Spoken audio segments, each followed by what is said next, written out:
এটা কি? আরে গুড।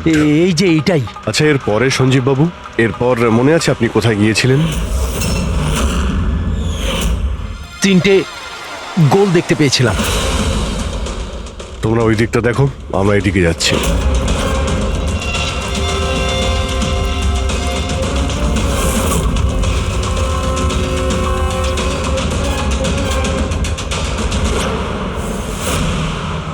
স্যার,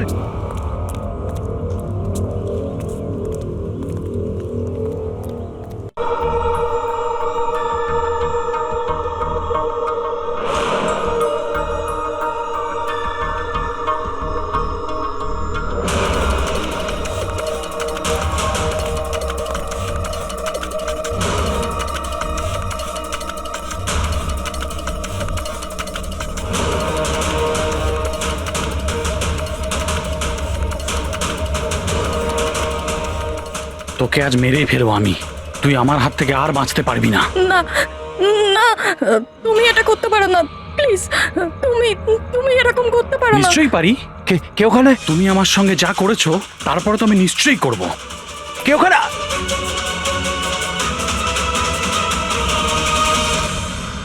বাঁচাও, বাঁচাও, প্লিজ প্লিজ হেল্প, বাঁচাও। তুমি এটা করতে পারো না, প্লিজ। কেউ আছো? কেউ আছো? বাঁচাও, please please help, please please বাঁচাও। ওখানে কে আছে? প্লিজ হেল্প, হেল্প, কেউ বাঁচাও আমাকে, প্লিজ। কেউ আছো? কেউ আছো? প্লিজ বাঁচাও আমাকে, প্লিজ হেল্প, কেউ আছো? শোনো শোনো, প্লিজ, লেগে যাবে আমার। এই কি করছো? এই তোমার হাতে ওটা কি? তুই নিজের কাজ কর। এই দেবো তোকে টাকা। এই, তুমি এটা কি করছো? তোর মতো মেয়েরা না আমার কাছে ছাড়ো শুধু ওকে, টাকা পাস। ছেড়ে দাও। বললাম না, সর এখান থেকে। গান ছাড়, গান ছাড়, লেগে যাবে বলছি। গান ছাড়, গান ছাড়।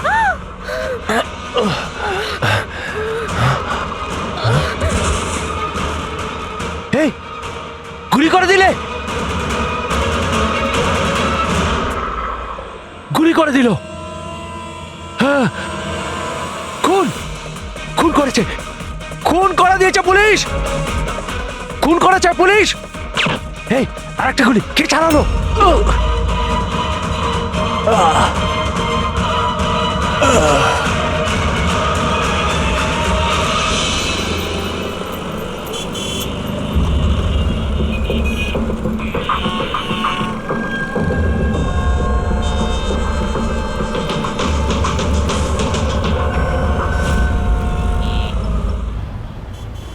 মাফ করবেন, খুন আপনি দেখেছেন? কিন্তু আপনি দেখলেন কি করে? বলতে চাইছি যে আপনি তো দেখতে পাই না, তাই তো? হ্যাঁ, ওই আর কি, মানে বলতে চাইছি আপনি দেখলেন কি করে খুন হতে? এইটার সাহায্যে। এটার সাহায্যে? কি এটা? এটা সেন্সর গ্লাভস। এতে সেন্সর ফিট করা আছে, যার থেকে অদৃশ্য তরঙ্গ বেরিয়ে যায়। ওই তরঙ্গের সামনে যা কিছু থাকে ওতে ধাক্কা খেয়ে ওগুলো ফিরে আসে। তাতে আমি জানতে পারি যে আমার সামনে কি হচ্ছে। মানে এক প্রকার এটা আপনার চোখের কাজ করে? হ্যাঁ, আপনি সেটা বলতে পারেন। আরে কিন্তু এটা কি করে হতে পারে? হতে পারে। 1 মিনিট। আপনি একজন মহিলা, আপনি চুল বেঁধে রেখেছেন। স্যার, এটা তো ইনি আন্দাজেই বলছেন। আর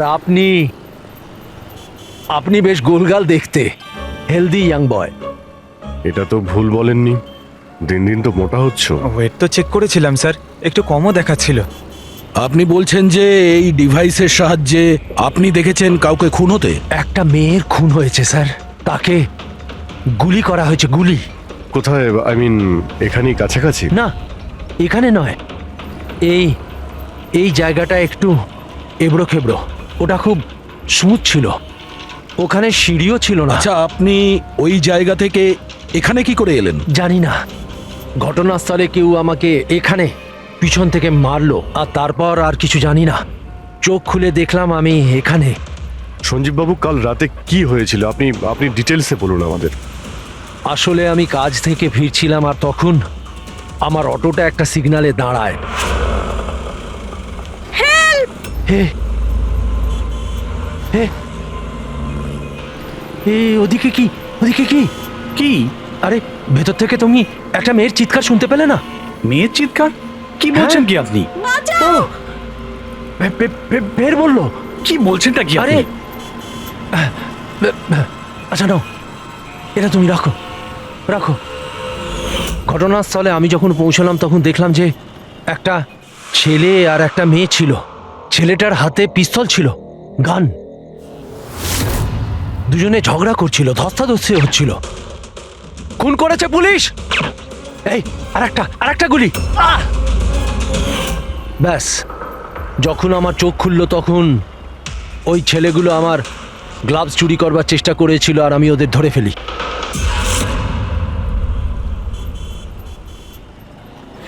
আর আপনি অজ্ঞান হয়ে যাওয়ার পরে খুনি আপনাকে এখানে নিয়ে এসছে আর এখানে ফেলে পালিয়ে গেছে। হ্যাঁ, হতে পারে। আচ্ছা, ওই জায়গাটা কোথায় যেখানে মেয়েটার গুলি লেগেছিল? না স্যার, আমি জানি না। আচ্ছা, আন্ধারিতে ওই অটো যে সিগন্যালে দাঁড়িয়েছিল, যেখানে আপনি মেয়েটার চিৎকার শুনেছিলেন, সেই জায়গাটা জানেন আপনি? মনে আছে? আই অ্যাম সরি, আমি এ ব্যাপারে আপনাদের হেল্প করতে পারবো না। ইটস ওকে, আপনি চিন্তা করবেন না, আমরা ওই জায়গাটার খোঁজ নিয়ে নেব। কিন্তু কি করে? ওই অটো ড্রাইভারকে জিজ্ঞাসা করব। এত বড় শহরে ওই ড্রাইভারকে আপনি কোথায় খুঁজে পাবেন স্যার? পেয়ে যাব। ওদের নেটওয়ার্ক খুবই ফাস্ট, সারা শহরে ছড়িয়ে আছে। পেয়ে যাব। ওনার নাম, ঠিকানা বা অন্য কিছু জানেন আপনি? ও ও টুপি পরেছিল আর পুরনো গান শুনছিল 90-এর দশকের। আর ওর অটোতে আগুন নেভানোর যন্ত্রও লাগানো ছিল। আর হ্যাঁ, ওর কথাবার্তা দেখে মনে হচ্ছিল ও উত্তর ভারতে থাকে। হ্যালো, কি? উত্তর ভারতের লোক? পুরনো গান শোনে, আবার টুপিও পরে, আগুন নেভানোর যন্ত্রও আছে ওর অটোতে। ঠিক আছে, দেখছি।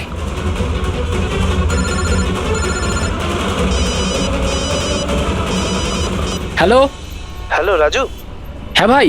সিআইডি অফিসারের একজন অটো চালককে খুঁজছে যে টুপি পরে আর ওর গাড়িতে নাকি একটা আগুন নেভানোর যন্ত্র লাগানো আছে। টুপি ঋষিত হবে ভাই। হ্যাঁ রাজু, বল। ঋষিত, কাল রাতে কি আন্ধেরির কোনো সিগন্যালে ছিলিস? হ্যাঁ ছিলাম তো, বল। ওখানে কোনো প্যাসেঞ্জার নেমেছিল নাকি? হ্যাঁ, কিন্তু ও তো অন্ধ ছিল। কি হয়েছেটা কি বল? আরে ওর সাথে একটা দুর্ঘটনা ঘটে গেছে।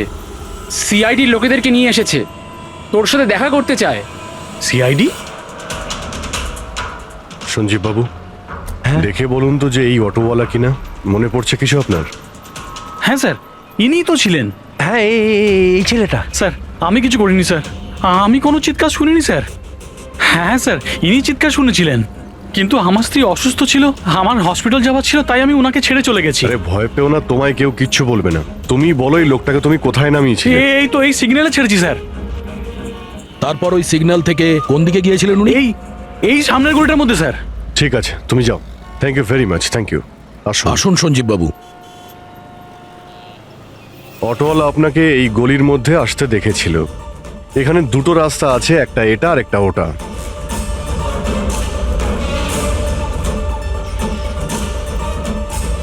কিছু মনে পড়ছে আপনার কোথায় গিয়েছিলেন? সঞ্জীব বাবু, একটু মনে করে বলুন যে আপনি এর মধ্যে কোন গলিতে গেছিলেন?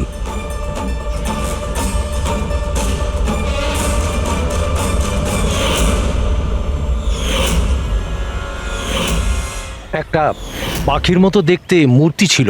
চলো আমরা এখান থেকে শুরু করি। সামনে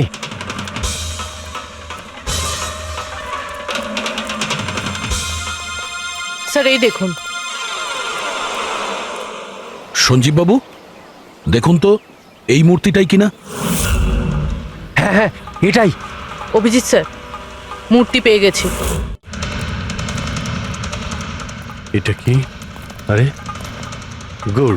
এই যে এইটাই। আচ্ছা, এর পরে সঞ্জীব বাবু, এরপর মনে আছে আপনি কোথায় গিয়েছিলেন? 3টে গোল দেখতে পেয়েছিলাম। তোমরা ওই দিকটা দেখো, আমরা এদিকে যাচ্ছি।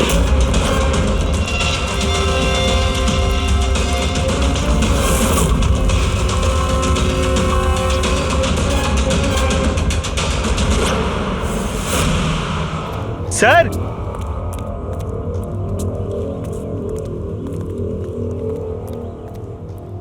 হ্যাঁ, এটা এটা রাউন্ড শেপ, একটা নিচে আর একটা। এরপর এরপর এরপর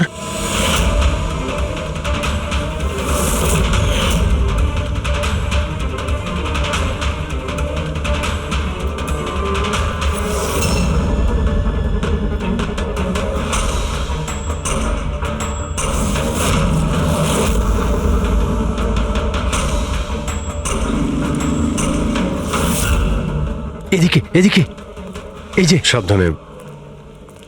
আরে স্যার, ঘুরে ফিরে সেখানেই চলে এলাম যেখান থেকে শুরু করেছিলাম। আরে সেই জন্যই তো উনি চিৎকার শুনতে পেয়েছিলেন।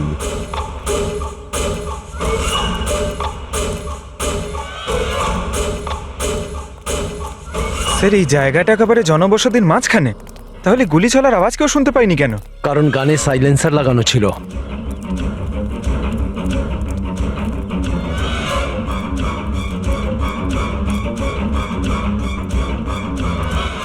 আসুন, একটা স্টেপ আছে, সাবধানে।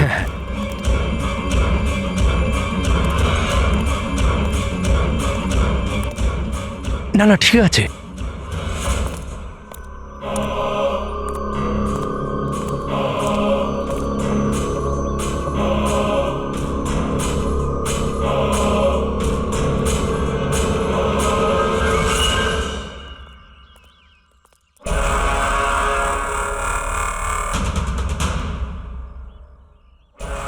কি হলো? আপনারা দাঁড়িয়ে পড়লেন কেন? কি আছে? লাশ পেলেন? সঞ্জীব বাবু, আপনি বলেছিলেন গুলিটা কোনো মেয়ের লেগেছিল। হ্যাঁ হ্যাঁ, মেয়ের গায়ে লেগেছিল। আমি তাকে ছুঁয়ে দেখেছিলাম। ওর গুলি লেগেছিল, রক্ত বেরোচ্ছিল। কেন বলুন, কি হয়েছে? লাশ এখানে আছে, কিন্তু কোনো মেয়ের নয়, কোনো ছেলের। কি?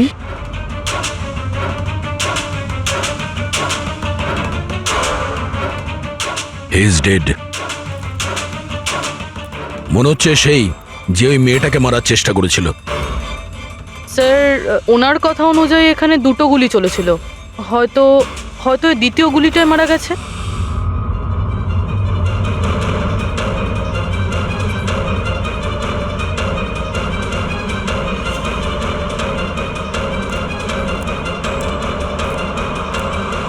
স্যার, স্যার এখানেও তো রক্ত পড়ে আছে।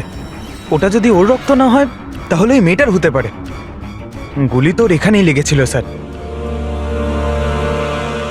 যদি মেয়েটার এখানে গুলি লাগে তো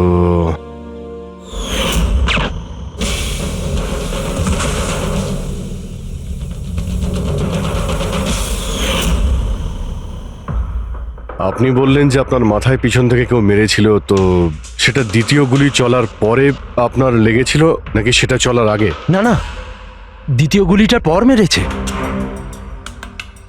স্যার কি হচ্ছে এসব? কিছু বুঝতেই পারছি না। স্যার, রক্ত তো অনেক বেরিয়েছে। ওই মেয়েটা নিশ্চয়ই আহত।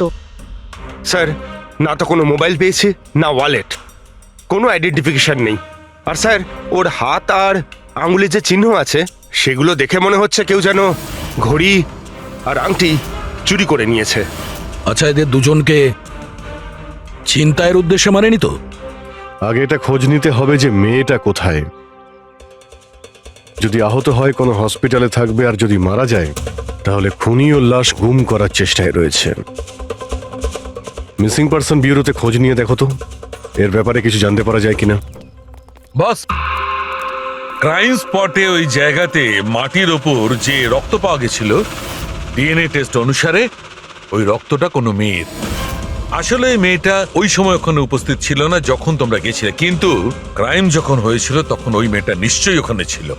আর স্যার, দুর্ঘটনার সময় রাত 11টা থেকে 1টার মধ্যে। ঠিকই তো আছে, সঞ্জীবও তো ওই সময় ছিল 11:30 নাগাদ।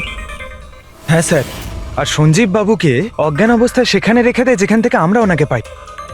আরও একটা কথা স্যার, দুটো গুলি চলেছিল। মেয়েটার গুলি লেগেছিল আর ও ওখানেই অজ্ঞান হয়ে পড়ে গেছিল সঞ্জীব বাবুর কাছেই। তারপরে স্যার দ্বিতীয় গুলিটা করা হয়েছিল যেটা ছেলেটার লেগেছিল। তার মানে সঞ্জীব বাবু ছাড়াও ওখানে আর কেউ ছিল।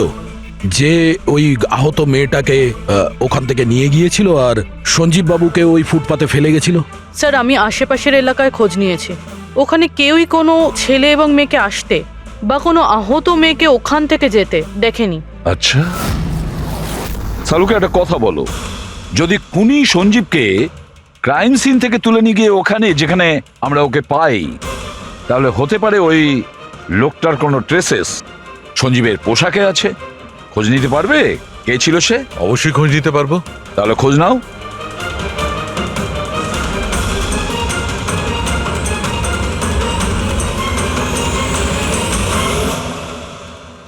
স্যার, হ্যাঁ? লাশ শনাক্ত করা গেছে। ওর নাম হলো অনিকেত স্যার, আর ওর বাড়ির লোকজনও হারিয়ে যাওয়ার রিপোর্ট লিখিয়েছিলেন। অনিকেত, দেখুন আপনার ভাই অনিকেতের বডি আমরা বন্ধ কারখানায় পেয়েছিলাম। আপনারা কি বলতে পারবেন উনি কেন এখানে এসেছিলেন? আপনার ভাইয়ের খুন হয়েছে, আশা করব আপনারা আমাদের কাছে কিছুই লুকোবেন না। যদি আপনারা সত্যি না বলেন তাহলে আমরা তো খুনিকে ধরতেই পারবো না। স্যার এরকম কিছু নয় স্যার, গত কয়েকদিন ধরে খুবই অদ্ভুত বিহেভ করছিল। অদ্ভুত মানে? প্রায় বাইরে থাকতো স্যার, সারাদিন। আমরা অনেকবার জিজ্ঞাসা করার চেষ্টা করেছি, কিন্তু কিচ্ছু বলতো না। গতকাল সকালেও 11টা নাগাদ চলে গেছিল, কোথায় গেছিল কিচ্ছু বলেনি। সারা দিন ধরে স্যার ঘরে ফেরেনি, সকালে উঠে দেখি সারা রাতেও বাড়ি ফেরেনি। তারপরে গিয়ে আমি পুলিশের কাছে কমপ্লেন করি। তো সারাটা দিন ফোনে কোনো কথা হয়নি? স্যার আমি ওকে সারাদিন ধরে ফোনে কল করছিলাম, কিন্তু ফোনেই পাচ্ছিলাম না ওকে। এরকম কবে থেকে চলছিল? স্যার জানি না কবে থেকে, গত কয়েক বছর ধরে তো সিঙ্গাপুরেই ছিল। এই তো কিছু মাস আগেই ইন্ডিয়া এলো, তখন থেকেই এরকমই বিহেভ করছিল। সিঙ্গাপুরে কি কাজ করতেন ইনি? ওখানে হোটেলে জব করতো। এ বিবাহিত ছিল? না স্যার, বিবাহিত ছিল না। কোনো মেয়ের সাথে এর সম্পর্ক ছিল? কারণ মরার আগে ও কোনো মেয়ের সঙ্গে ঝগড়া করছিল। জানি না স্যার, আমরা কিছুই জানি না এর কোনো মহিলার সঙ্গে কোনো অ্যাফেয়ার বা বন্ধুত্ব আছে কিনা, কিছুই জানি না। স্যার, স্যার এনাদের থেকে অনিকেতের নাম্বার নিয়ে আর কল রেকর্ডস চেক করি স্যার, তাতে জানতে পারি যে একটাও মেয়ের নাম্বার নেই স্যার, শুধু ছেলেদের সঙ্গেই কথা বলতো, আর বেশিরভাগই ওর সঙ্গে যারা কাজ করতো তাদের। আর স্যার মৃত্যুর আগেও ও কাউকে ফোন করেনি নিজের ফোন দিয়ে। কোনো মেয়ের নাম্বার পাওয়া যাচ্ছে না, এটা তো খুব অবাক কাণ্ড। স্যার খুবই সাদাসিধে লোক ছিল, শুধু নিজের কাজ নিয়েই ব্যস্ত থাকতো। ঠিক আছে, আপনারা যেতে পারেন। যদি দরকার হয় আপনাদের ডেকে নেব।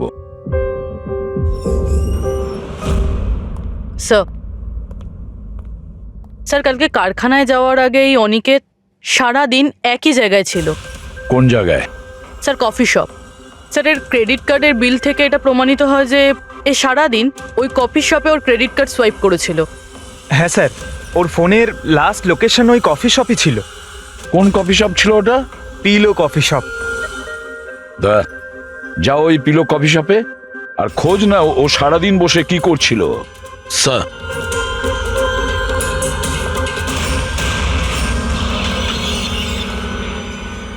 বস, কি খবর নিয়ে এসেছো? এমন খবর এনেছি যেটা আমাদের কাছে খুব জরুরি। কি?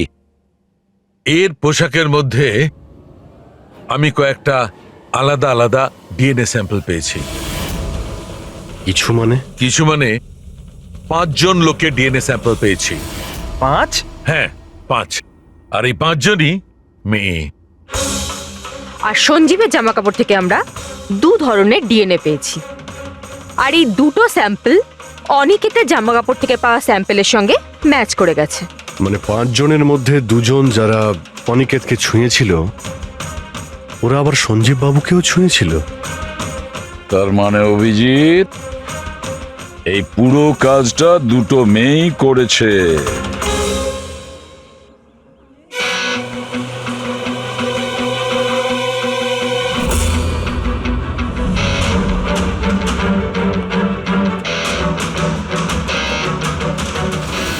আচ্ছা এই ছবিটা দেখুন, আপনি একে চেনেন? কালে সারাদিন এখানে আপনার ক্যাফেতেই ছিল। হ্যাঁ স্যার, এ কালকে সারাটা দিন এখানেই ছিল, আর রাতে এই ধরুন 10:30 আশেপাশে এখান থেকে বেরিয়েছিল। এ একা ছিল নাকি এর সাথে আরো কেউ ছিল? নিতু, এদিকে একটু এসো। এই ফটোটা একটু দেখো, এ কালকে এখানেই ছিল না? এনাদেরকে এটা বলো যে এ কালকে একা ছিল না, কারোর সাথে ছিল। ইনি তো অনিকেত। ইনি কখনো একা আসতেন না, সবসময় ভিড় নিয়ে আসতেন। মহিলা আর মেয়েদের ভিড়। আর শুধু কালই নয়, ইনি আমাদের রেগুলার কাস্টমার, প্রায়ই এখানে আসেন। আচ্ছা ও রোজ একই মেয়ের সাথে আসতো না আলাদা আলাদা? আলাদা আলাদা আসতো স্যার, আর দিনে কম করে 3 থেকে 4 জন। খুবই পাকা খেলোয়াড় ছিলেন ইনি। একবার তো আমি ওনাকে জিজ্ঞাসাও করেছিলাম যে এতগুলো মেয়ের সাথে বন্ধুত্বটা হলো কি করে। তো উনি আমাকে বলেছিলেন যে ওনার মোবাইলে একটা অ্যাপ আছে, কোনো ডেটিং অ্যাপ, ওখানেই ওনার এই মেয়েগুলোর সাথে পরিচয়।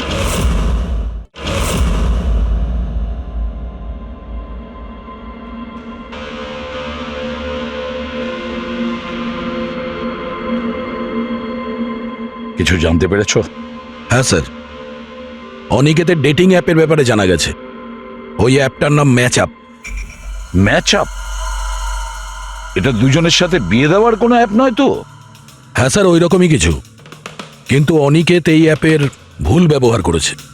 ও এই অ্যাপের সাহায্যে এতগুলো মেয়ের সঙ্গে কন্ট্যাক্ট করেছে স্যার, আর ওদের সঙ্গে বন্ধুত্ব করেছে। আর মনে হচ্ছে বিয়েও কাউকেই করতে চায়নি, শুধুমাত্র টাইম পাস করছিল। এই অ্যাপে শুধুমাত্র চ্যাটিংই হয়, আর কারো নাম্বার এই অ্যাপে শো করে না স্যার। স্যার, আমরা অ্যাপ ডেভেলপ কোম্পানি থেকে 4টে মেয়ের ব্যাপারে খোঁজ নিয়েছি, অনিকেত যাদের খুব টাচে ছিল। ইনফ্যাক্ট মার্ডার হওয়ার দিনও ওদের সঙ্গেও ক্যাফেতে দেখা করেছিল।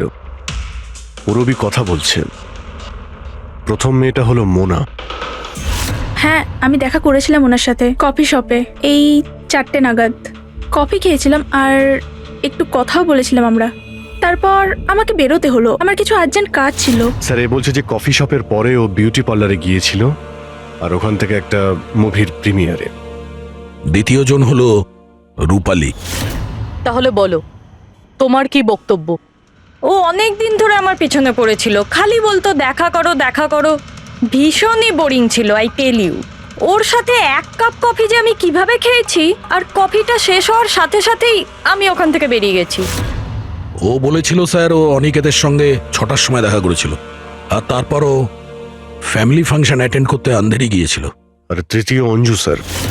ওর সাথে তো সময়টা বুঝতেই পারিনি। কত ভালো ভালো কথা বলতো, আপনি জানেন আমরা সেদিন কত কথা বললাম। হঠাৎ করে ও বললো ওকে কোথাও যেতে হবে। আমরা ডিসাইড করলাম যে আমরা আবার দেখা করব,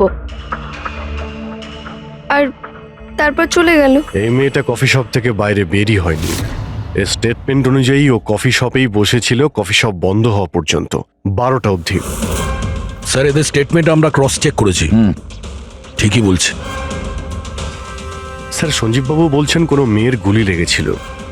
এদের 3 জনকে চেক করা হলো, কিন্তু কোনো আঘাতের চিহ্ন নেই। তোমরা তো 4টে মেয়ের কথা বলেছিলে, তাহলে চতুর্থ মেয়েটি গেল কোথায়? স্যার, 4 নম্বর মেয়েটা হলো এরিকা। আমরা এই অ্যাপের সাহায্যে ওর সঙ্গে কন্ট্যাক্ট করার চেষ্টা করেছিলাম, কিন্তু ও কোনো রেসপন্স করেনি। তাহলে এক কাজ করো, ওই মেয়েটার সঙ্গে গিয়ে দেখা করো।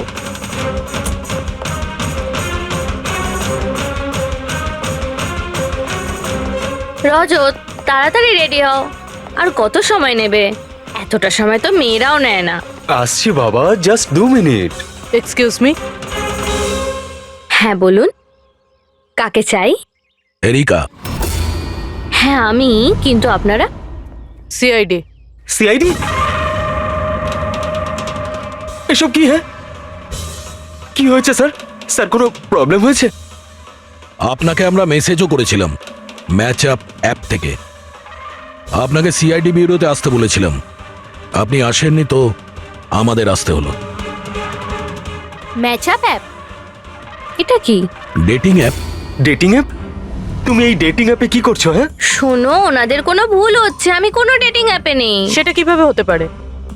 আপনার প্রোফাইল আছে, আপনার ডিসপ্লে পিকচার রয়েছে। শুনুন, আমি একজন বিবাহিতা, আমি কোনো ম্যারেজ সাইট বা ডেটিং অ্যাপে নেই। ইনি আমার হাজব্যান্ড রজত, আর আমি ওনার সাথে বিয়ে করে খুব হ্যাপি। আমার এসব করার কোনো প্রয়োজন নেই। ম্যাডাম, আপনি যদি সত্যি বলেন তাহলে এটা কি আপনার প্রোফাইলে এই ডেটিং অ্যাপে কি করে? দেখুন, আমি সত্যিই বলছি, আমি জানি না এটা কি। আমি এরকম কোনো প্রোফাইলই বানাইনি। তো আপনি এটা বলতে চাইছেন যে আপনার নামে কেউ ফেক আইডি বানিয়েছে? আচ্ছা, আপনি কোনো অনিকেত নামে কাউকে চেনেন? অনিকেত? এই লোকটা? না স্যার, আমি একে চিনি না। স্যার, কি করছেন আপনারা? কেন আমাদেরকে ডেকেছেন? আমরা আপনাদের বলিনি, কিন্তু অনিকেত, যার সঙ্গে আপনারা কফি শপে দেখা করেছিলেন, ওর খুন হয়ে গেছে ওই রাতেই। কিন্তু স্যার, আমরা ওকে কেন মারবো? আমরা তো ওকে ঠিকমতো চিনতামই না। ইনফ্যাক্ট এই ঘটনার কিছুদিন আগে তো ওর সাথে চ্যাট হয়েছিল আমার অ্যাপে। হ্যাঁ, আর ওই দিনই তো আমি প্রথমবার দেখা করেছিলাম ওর সাথে। আর আমার সাথে তো ওর সেরকম কোনো শত্রুতাও ছিল না। আর আমি তো ওই অ্যাপেই নেই, এমনকি আমি ওকে চিনিও না। ওই অ্যাপের প্রোফাইলে আপনার পার্সোনাল পিকচার ছিল। সেই পিকচার আপনার ফোন থেকেই নেওয়া হয়েছিল। কোনো স্ট্রেঞ্জারের কাছে আপনার ছবি কিভাবে আসবে? ম্যাম, আমি জানি না আমার ছবি কিভাবে ওর কাছে গেল। আমার ফোন কিছুদিন আগে হারিয়ে গিয়েছিল। ফোন চুরি হয়ে গেছে? কোথায়? স্যার, ঠিক জানি না, মনে পড়ছে না। কোনো ব্যাপার না, আপনারা কিছুক্ষণের জন্য আমাদের সাথে কোঅপারেট করুন, আমরা জেনে যাব খুনিকে। ফ্রেডি?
সঞ্জীব বাবু, এদের মধ্যে কেউই না যে ওদিন ঘটনাস্থলে ছিল?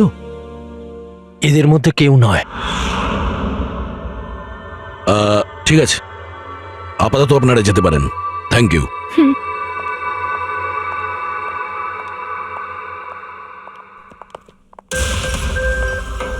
না স্যার, এদের মধ্যে তো কেউ না। স্যার, বাকি তিনজনের মতন ওরও কোনো চোট নেই, কিন্তু কিন্তু ওই মেয়েটার আঘাত ছিল, চলার অবস্থাই ছিল না।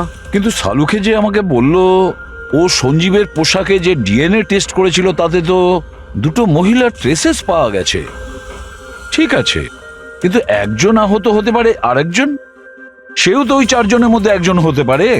স্যার, এই চারজনের জল খাওয়ার গ্লাসগুলো ফরেন্সিকে পাঠিয়ে দিয়েছি, রিপোর্ট আসবে। স্যার, হ্যাঁ স্যার, ওই দুটো মেয়ের ডিএনএ এই চারজনের সঙ্গে ম্যাচ করেনি। কি ম্যাচ হচ্ছে না? তাহলে মেয়ে দুটোকে পাবো কি করে? এক মিনিট। কি হলো সঞ্জীব?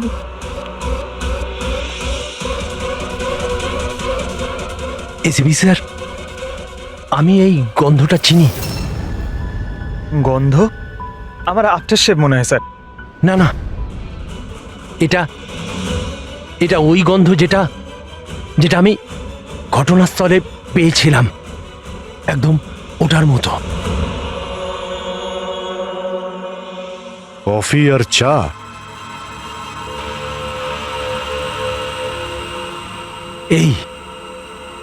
এই গন্ধটা, ঘটনাস্থলে এই গন্ধটাই ছিল।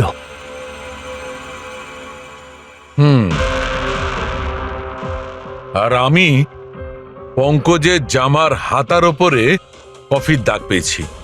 হ্যাঁ স্যার, ওই সকালে কফি বানাচ্ছিলাম না, তাই একটু পড়ে গেছিল। তার মানে ডক্টর সালুখে ওই ক্রাইম সিনে কফি আর চায়ের মিশ্রিত একটা গন্ধ ছিল। ক্রাইম সিনে না খুনির কাছে? চা আর কফির মিশ্রিত কোনো স্মেল তখনই আসে যখন সে বারবার চা আর কফি বানায়, যেমন কোনো কুক বা কেউ কফি শপে কাজ করলে, যেমন পিলো কফিতে। পুরবি একটা কাজ করো, এরিকাকে জিজ্ঞেস করো যে ওর ফোন পিলো কফি শপের আশেপাশে হারিয়েছিল কিনা। সো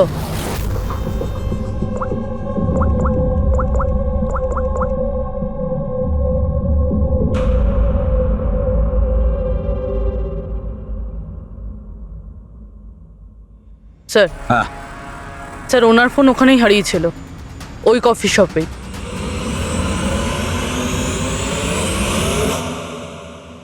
এই মেয়েটা এখানে প্রায়ই আসে না? হ্যাঁ, এনাকে দেখেছি তো এখানে। এর ফোনটা হারিয়ে গেছে। তো এর ফোনটা যখন হারিয়েছিল, এখানে ডিউটিতে কে ছিল?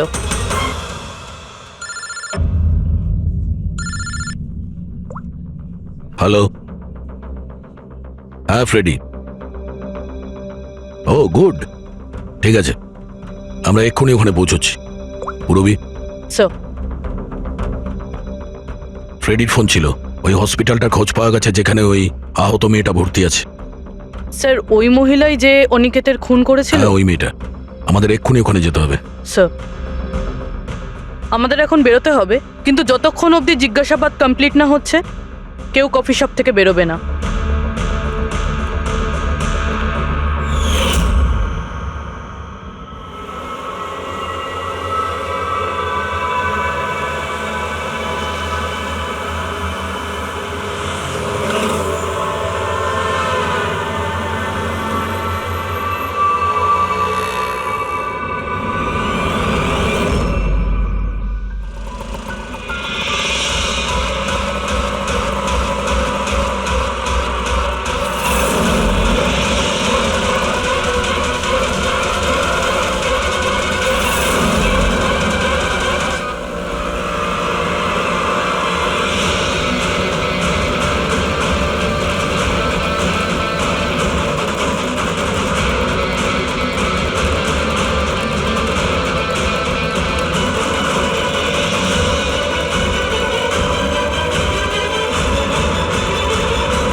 এক্সকিউজ মি, আমি এক্ষুনি আমার বোনকে ডিসচার্জ করাতে চাই। আপনি এক্ষুনি ডিসচার্জ পেপার তৈরি করুন, তাড়াতাড়ি। ডিসচার্জ? কিন্তু উনি তো এখনো কোমায়। দেখুন, আমার এসব জেনে কোনো কাজ নেই, আমাদের এক্ষুনি এখান থেকে বেরোতে হবে। আপনি তাড়াতাড়ি করুন প্লিজ। এভাবে কি করে ডিসচার্জ করে দিই? ওনার প্রাণের থেকেও কি এমন বেশি জরুরি? দেখুন, আমার এত তর্ক করার কোনো সময় নেই, আপনি আমার সঙ্গে তর্ক করবেন না। তাড়াতাড়ি করুন প্লিজ, যেটা বললাম সেটা করুন।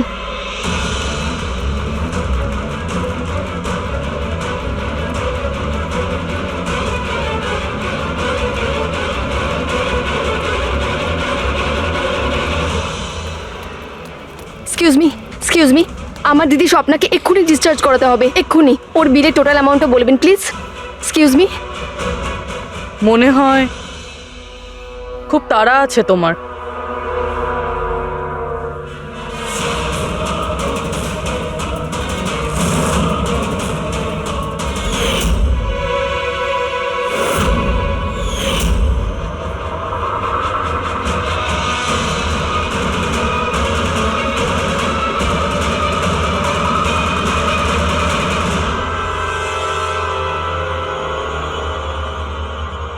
ক্যাফেতে ওই ফোন কলটা ওটা আমাদেরই প্ল্যান ছিল।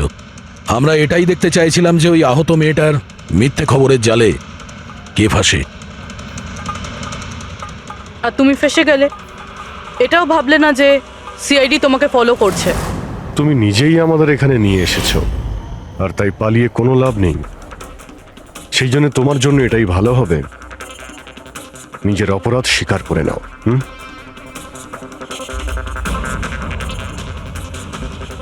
অনিকেত আমার দিদিকে জীবন্ত অবস্থাতে মেরে ফেলেছিল। ওদের সিঙ্গাপুরে দেখা হয়েছিল, আর ও ওখানেই আমার দিদিকে বিয়ের মিথ্যে প্রতিশ্রুতি দিয়েছিল। ওরা এঙ্গেজমেন্টও করে নেয়, আর তারপরে বিয়ের কথা বললেই ও এড়িয়েই যেত। আমার দিদি যখনই বিয়ের ডেট ফিক্স করার কোনো কথা তুলতো, তখন সবসময় কোনো না কোনো অজুহাত দিতে শুরু করতো। আর এই ধরুন 6 মাস আগে ও বলল যে ওর মা নাকি খুব অসুস্থ, আর ওর মায়ের চিকিৎসার জন্য টাকার দরকার। আর আমার দিদি নিজের জীবনের সব সেভিংসটা দিয়ে দিয়েছিল। আর ও বলল যে ও সিঙ্গাপুর থেকে ফিরে এসেই আমার দিদিকে বিয়ে করবে। আর টাকা পয়সা নিয়ে অনিকেত সিঙ্গাপুর থেকে মুম্বাই আসে। হ্যাঁ, স্বপ্ন ওর অপেক্ষা করতে থাকলো, আর সেটাও পুরো 3 মাস ধরে। তারপরে একদিন আমি দেখলাম যে ও মুম্বাইয়ের ওই ক্যাফেতে ছিল, তাও আবার অন্য মেয়েদের সাথে। তার মানে ও স্বপ্নাকে বিয়ে করতেই চায়নি? না, ও স্বপ্নাকে ঠকাচ্ছিল। ও স্বপ্নার ইনকাম করা টাকা অন্য মেয়েদের পেছনে ওড়াচ্ছিল। আর আর ওর মাও কিন্তু অসুস্থ ছিল না, কারণ ওর তো কোনো মাই ছিল না। ওর মা তো অনেকদিন আগেই মারা গেছিলেন। তাই তুমি প্রতিশোধ নেওয়ার একটা প্ল্যান করলে। স্বপ্না তো আমার কোনো কথা বিশ্বাস করতে চাইতোই না। ওর ভালোবাসায় অন্ধ হয়ে গেছিল। ওর প্রমাণের দরকার ছিল। তাই অনিকেতের সত্যিটা সামনে আনার জন্য আমি এরিকার ফোন চুরি করি, আর ওর নাম দিয়েই আমি ম্যাচআপ অ্যাপে ওর ফেক প্রোফাইল তৈরি করি, আর অনিকেতের সঙ্গে চ্যাটিং করতাম। আর ও ইজিলি আমার ফাঁদে পড়ে যায়। তারপরে আমি ওকে ওই ফ্যাক্টরিতে আসতে বলি, আর তার সাথে স্বপ্নাকেও আসতে বলি, যাতে ও নিজের চোখে সব কিছু দেখতে পাক। কিন্তু ওই দিন যখন আমি ওখানে গেছিলাম, তখন আমি দেখলাম যে... এটা কি করছো তুমি? হিসেবটা শেষ করে দিচ্ছি। তুমি আমার সাথে যা করেছো তারই শাস্তি এটা। আমি সব জানি তুমি আমার টাকা কোথায় কোথায় খরচ করেছো, আর কত মেয়ের জীবন তুমি নষ্ট করবে। Aniket, please drop the gun. Aniket please, টাকা চাই তোর? তুমি এটা কি করছো? বেরো এখান থেকে, চুপচাপ বেরো এখান থেকে। আরে ছাড়ো ওকে, ছেড়ে দাও। ওকে বললাম না বেরো এখান থেকে।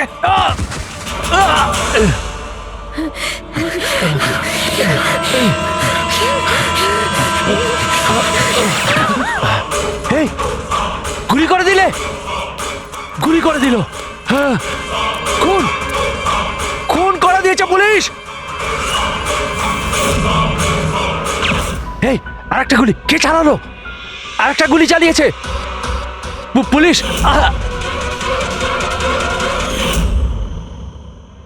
তুমি জানো, অনিকেতের লাশ পর্যন্ত আমাদের ওই সঞ্জীব বাবু পৌঁছে দিয়েছিলেন। উনি দেখতে পান না, কিন্তু ওনার ওই সংবেদনশীল দস্তানা, সেন্সিটিভ গ্লাভস চোখের থেকে কম না। প্রতিশোধ নেওয়ার জন্য তুমি অনিকেতকে খুনই করে দিলে, কিন্তু এখন তো সারা জীবন জেলেই কাটবে। আর তোমার বোন স্বপ্না, যার জন্য তুমি এই সব করলে, সে তো আগে থেকেই কোমাতে রয়েছে। আর যেদিনও কোমা থেকে ঠিক হবে, সেদিন তোমার কাছেই যাবে, জেলের গরাদের পিছনে।